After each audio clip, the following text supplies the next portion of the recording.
Welkom bij Business Radio vanop het FTI SuperNova event in de Waagnatie in Antwerpen. Ik ben Peter van Oostende en zo dadelijk praat ik met een absolute top executive, een vernieuwer in HR, Beth Davies. Voormalig HR consultant onder andere bij Apple, Tesla en Microsoft. A warm welcome, Ms. Davies. Can I say Beth? Absolutely. Thank you. You are an expert in many fields and have been working for years at the very top level. You're a cultivator of company culture, you scale workforces, you create customer-centric organizations, you develop strong leaders, and foremost, you innovate within the world of HR. And now even as founder of HR Reimagined. Am I right about that? Yes, I've been busy, and it's been a wonderful career. Chronologically, you did a huge stint at Gap, landed huge responsibility at Apple, established Microsoft's successful retail department, and handled many beasts at the same time at Tesla. At each and one of those companies, you defied, let's say, many odds, took risks, and often left unhappy. You powered up, recharged, and got back into the corporate grinder. What did it take away from you? Yeah, it's really interesting. The transitions out of every job that I've had have been perhaps an unusual spot in my career. So what happens for me is when I'm in a job, I'm in these companies and I'm completely motivated and dedicated to what we're achieving. So much so that I'm giving it my everything. Then when it's time for me to leave, the decision to get to leave is oftentimes hard for me because it's like, it's almost a part of my identity. I'm Beth from Apple. I'm Beth from Gap. I'm Beth from Tesla. And so I'm almost divorcing myself from a part of my identity, which becomes difficult. Now, some people will say that you should get your next job while you have a job. Like that's the conventional wisdom. And that's never actually worked for me because the decision to even go looking for another job means I've needed to kind of separate myself from a current job. And then I'm not giving as much. And so that I'm not comfortable in that space. And so what I've always had to do is leave a job without the next one lined up. And then I've actually ended up doing a little bit of consulting, still staying busy, exploring then what I could do, what some options were,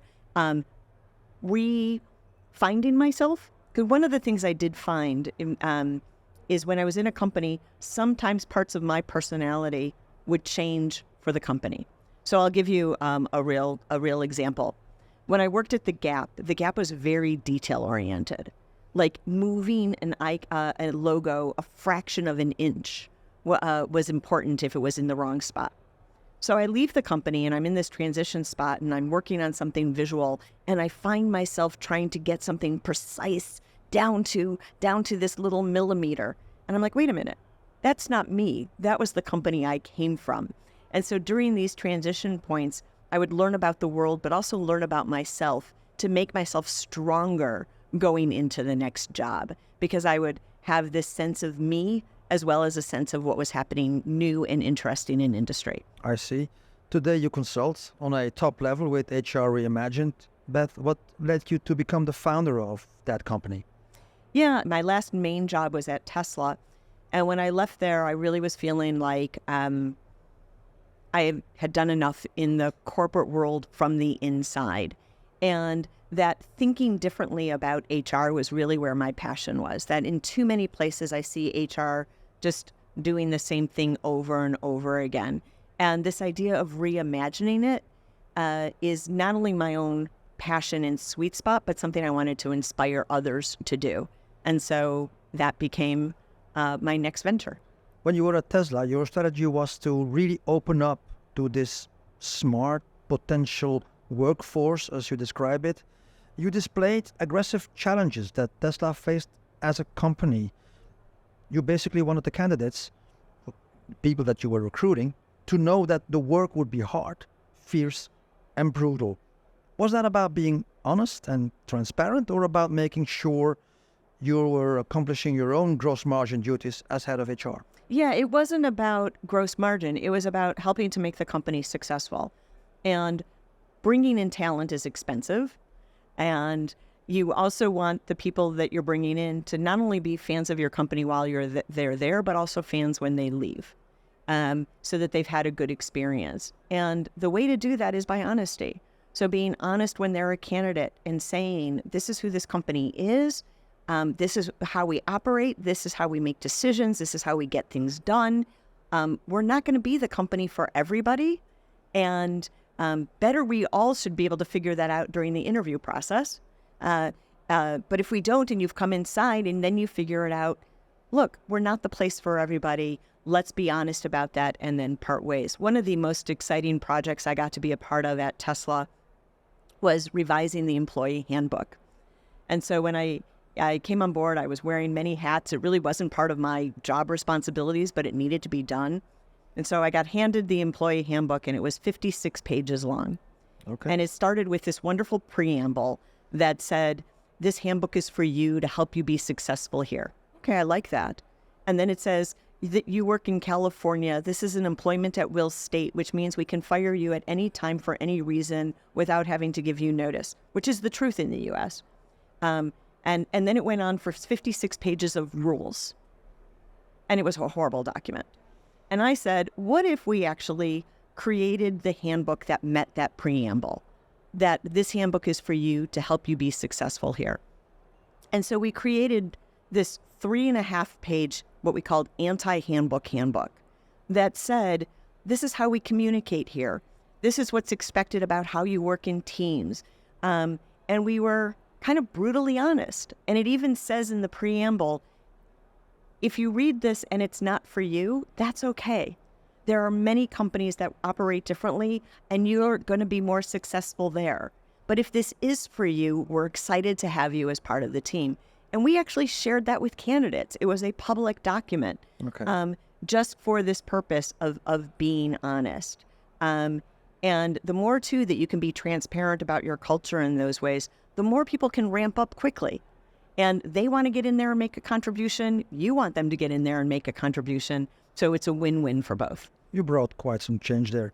Now, in the 20 years since Gap, Apple, and Tesla, the world has changed tremendously. So has the world of HR. Do you think that today you could still do the same things you envisioned for big tech companies like you did in the past? Or would you have to constantly defend your plans today while fighting the board, for instance? I would want to constantly defend my plans. So what I mean by that is I have had a motto throughout my career that has said, if HR was invented today, what would it look like? Because what oftentimes happens, it's in HR, it's in other fields, is that the approach is iterative. This is what we did in the past. Here's a small change that we'll make for today. Now we'll make a small change for our new today, and then our new today. And you end up with this, kind of classic Frankenstein. So think about like the world of employee education. We're still too often following the one-room schoolhouse where we started 100 years ago and have iterated from that. Instead of saying, if employee education were invented today, what would it look like? And it probably would look like a lot of VR. It probably would look like things that were app-based. It probably would look like some purposeful interactions with other people, but it's not going to look like the traditional classroom. And so I've always resisted doing work or taking on work where people have said, hey, you did this at this other company. You did this at Apple. Will you come and do it here? No, I won't. Your context is different. The world is different. Our technology available to us is different. We should be doing it right for today. So I want to always defend. I want to be able to answer and say that what I am doing fits the modern world that we're living in. Okay. Today, in this modern world, a new workforce generation stood up, meanwhile, and it thinks radically different about career, salary, and me time. Yes, it does. And it impacts HR as it is today. It impacts HR hugely. I mean, there's so much more now about remote work, right? That's a place where it's like, absolutely, let's embrace the technology that allows for remote work. But there's something, too, that we need to be concerned about of, what might be some of the unintended consequences, some of the, negative fallout of that. So, for instance, I'm worried about the generation that's working from home that may not have access to mentors. Now, there's technology out there that can enable that, and I hope that that's also being implemented and being used so that people can get virtual mentors. Because so often when you think about how people have grown in their careers, if you ask a more senior person, how did you get where you are, they oftentimes will talk about the mentors that they had in the past, or they'll talk about how some of those mentors, they didn't even know were mentors until after the fact, right? I was in meetings with this person and I would watch them and I'd see how they interacted, and I learned so much from that. And so I worry about people who are working alone at home. Where are they getting their mentors? Where are they being able to really watch how work gets done and see some of the new ways? And so I think we have to make sure that that doesn't get lost. Do you think they need control? Do I think they need control? From a corporate point of view? No, I think we overly try to control people. I'm a big believer in treating your employees like adults, because they are. And so if you're able to tell people, here are some parameters, or here's the frame, and then help them or allow them to execute within that frame, that's the type of control. The control is the frame. The control is not here is the day-to-day path that you must stay on. I was working recently with some students. So, they could be my children. I'm old enough definitely to be their mother. And they're doing some projects, with AI. And I've got some familiarity with AI. But as I'm watching them do these projects, I'm just awed by what they're doing and how they're doing it. And I recognize how much they have that they could teach me. And so I would be foolish as a leader, if they were on my team, I'd be foolish to insist that they do it my way when they have information and knowledge about all of these new ways to do it. So set the frame, hire smart people, and then let them figure it out. They're adults, they can do it. Today, candidates can use AI to enhance their CVs. Can you still pick out the good ones, or are you being lied to as an HR head? Oh, I think there's probably a little bit of both. I definitely have found that sometimes you can, just look at something and you know that it's AI, whether it's the terms somebody is using, that some of the language just doesn't fit with what your sense is of what their experience level is. But I think in general, even in the past, you would look at a CV and you would flag things and say, this is where I want to dig deeper and ask some more questions. And I don't think that practice has changed. So now you're going to look at those and maybe it's AI, maybe it's true, maybe it's not. But if you ask some good follow-up questions, tell me about that, tell me the stories, how did you make that happen? If they can't answer those questions, whether they made it up with AI or made it up with their own creativity, it's still made up. You won't fool Beth Davies so easily. We're having a little break, but no worries. We'll be right back. We gaan er even uit, maar zijn zo bij je terug met meer Beth Davies, HR consultant par excellence. Zo dadelijk heeft ze het over thuiswerken, glijdende werkuren en de onvermijdelijke work-life balance. Tot zo bij Business Radio. Business Radio, live from FTI SuperNova. Life's a venture.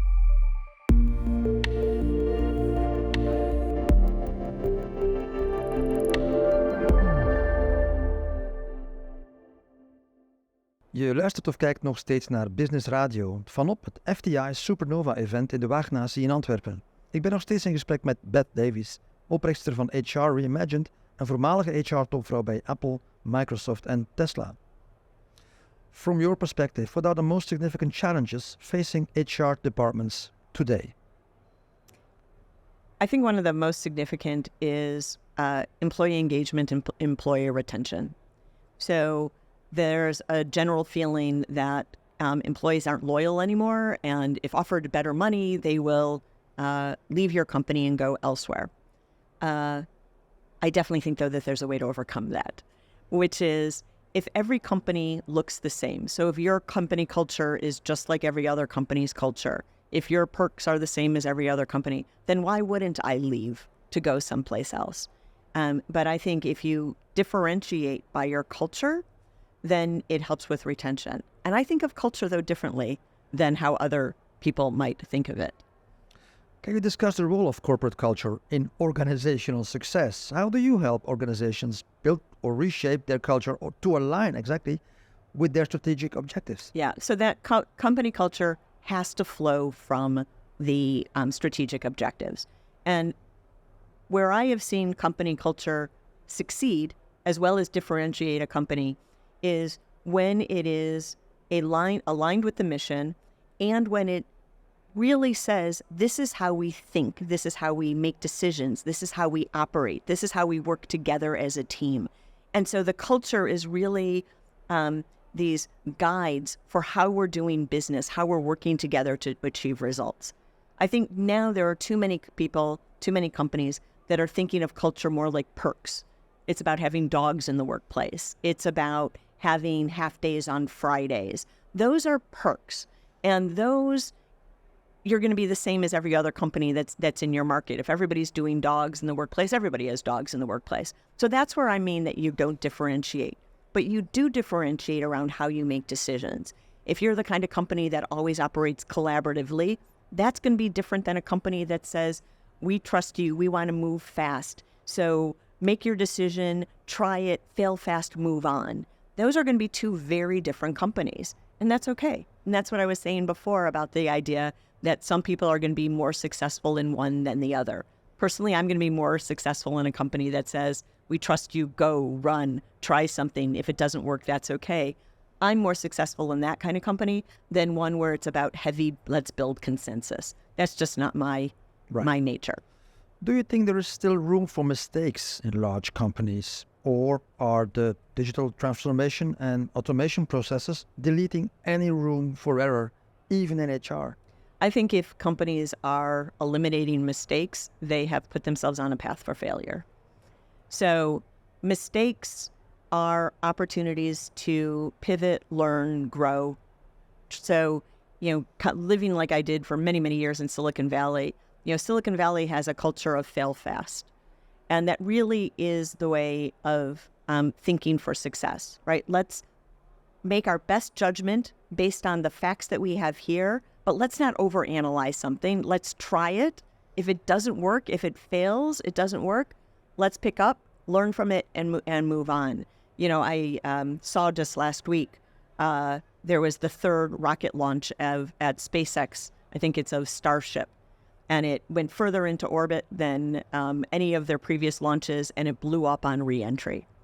And yet that company looks at that as success because it went further, and now they're going to learn from the blow up on re-entry. The first one that blew up not that far off the ground, they looked at that not as a failure, but as an opportunity to learn and grow and move on. Another opportunity. Right. The failure is not learning from your mistakes, not making a mistake. Diversity and inclusion are critical topics within HR. Based on your experience, what strategies have you found most effective in promoting diversity and inclusion in the workplace? Yeah, so I think where diversity and inclusion really end up working is when we, recognize that we're all unique individuals and creating an environment that honors and respects that. I see quite often, particularly in technology, even in some companies that I've come from, this idea of let's have a meritocracy and let your work speak for itself. And on the one hand, there's some good logic behind that. However, there's also a piece that says we don't all start from the same point. So a meritocracy may not take into account the fact that, let's say hypothetically, I had a parent in my house who was an engineer, and the dining room conversation, dinner time conversation was always about technology. I'm going to enter the workforce just with a whole different understanding of technology than somebody perhaps whose parent worked in a factory. But each of those people have something to bring. So I worry a little bit about the meritocracy idea as instead being able to say, how do we recognize that we've got a lot of people who are smart and keep creating conditions so that smart people can bring those talents to work? The world and also the corporate world has changed rapidly in the last 4 to 5 years. How do you envision the future of work post-pandemic, especially considering remote work, but also flexible schedules and work-life balance? Yeah, we're in a tough spot right now as we try to figure this out, because we know what employees are telling us they want. They want the flexible schedules. They want the remote work. And I think we care a lot about employee engagement, and we want to make that happen. But there's also the reality in companies that when things get tough and we have to go, now we have to get super serious, that suddenly it becomes we need to lay down rules. And these rules are going to be, we need everybody suddenly at work, and we suddenly make these big changes that can erode trust, because the employees may think, wait, you told me I could work at home, but we as the executives might be saying we have no choice. It's the future of the company. We succeed or we die. So I think we're at a critical transition time where we've got to figure out what is the right balance between making the workplace someplace that's that has employee engagement and that meets these needs for people, but also at the same time it is work and there's things that need to get done. And so sometimes we also have to make the decisions that are right for the company that may not feel right for the employees, and that's tough. And I think the next few years are really going to be about us trying to figure out how to strike that right balance. The challenges of modern HR are also managing a dispersed workforce, meaning managing performances across teams that become more and more geographically dispersed, as we said. Another challenge is safeguarding employee data. And last but not least, how to maintain a human touch while balancing automation. Keeping pace with technological advance seems like the main strategic advice for HR people? Yeah, I think it goes back even to that question I mentioned before of if HR were invented today, what would it look like? And so we can look at things like the automation, we can look at things like AI and be threatened by them. Or on the other hand, we could say, how do we use that to be stronger at what we do? So for instance, if we know that there's all of this, AI, where do we get rid of call centers for HR? If you're a large company, maybe you've got a, HR help desk. Maybe at this point now that becomes more of a I'm going to use the wrong term. I'm not as versed in this, but like a chat bot. Where can you go into a little phone booth even and ask an AI for your company's HR? How do I do this? And let the AI tell somebody. And then there's the confidentiality, because frankly, they didn't even ask their question of a person. They asked it of the AI. So maybe there's ways that all of this technology isn't a threat to us, but is instead a real enabler and can make us do our work in some really exciting ways. Thank you for that. Being authentic, being unconformist, being idiosyncratic even, being outside the box, all that becomes more and more an asset, a real value instead of a criticism. How come? Well, I like to think so, because I think you described a lot of the ways I've always liked to operate. I've never been a strong conformist. I think it's because people who are comfortable doing things the way they've always done them, the life cycle of that keeps getting shorter and shorter. When the world was moving slower, doing something one way for 10 years, for 20 years could work. Now doing something one way for a couple of years may be about as long as you're going to be able to do it that way before you need to change it. So being nonconformist, one thing I like to say is I think nowadays you have to have an evolutionary mindset, which is to say, I know the world is going to be changing and I need to change with it. And that's okay. It's normal. It's natural. It's not a threat. It just is. And so if you can evolve with the world, you're going to be more successful. How about your own trajectory? As you near retirement, may I say? You can. I remember one thing that you once said, and that is, I always left too late. Yes. When I was working at those companies. Yeah, I did. Every company I left too late. And what I mean by that is the writing was on the wall. There were signals that I was no longer making the best impact that I could make. But I was so in love with the companies that I held on. And I really should have left when those signals were there, or made the change when the signals were there. But the changes for me now are I'm more at the end of my career. And so I'm starting to transition to more golf, less work. Good for you. But that's actually a harder transition than I expected it to be. I've been so identified by being a worker, by being Beth from Tesla, that to be like, I don't have an answer as much anymore for what do I do? And being okay with that has been harder. Hard enough, actually, that I ended up deciding to move out of Silicon Valley, which is a very work-focused area, and where the first question everybody asks is, who do you work for and what projects are you working on? And the only real answer is I'm doing something cool. And so I moved to an area where golfing is not as, and being closer to retirement is more accepted. And that's helped my transition a lot. Wonderful. There's even more time now for a book to read. Is there a book that stands out that you've been reading lately? I just finished the over 600-page biography of Elon Musk. And You liked it? you know, I liked it a lot, and I wanted to read it, having worked directly with him, having met him. He actually interviewed me for my job. I was really kind of curious to see how much of the book rang true to me, as well as having a deeper perspective or insight into how he operates. And I found it fascinating, and I actually did find that it aligned with my own experiences of having worked in his organization. And I think he's changing the world in so many ways, and understanding more how he's wired was really fascinating.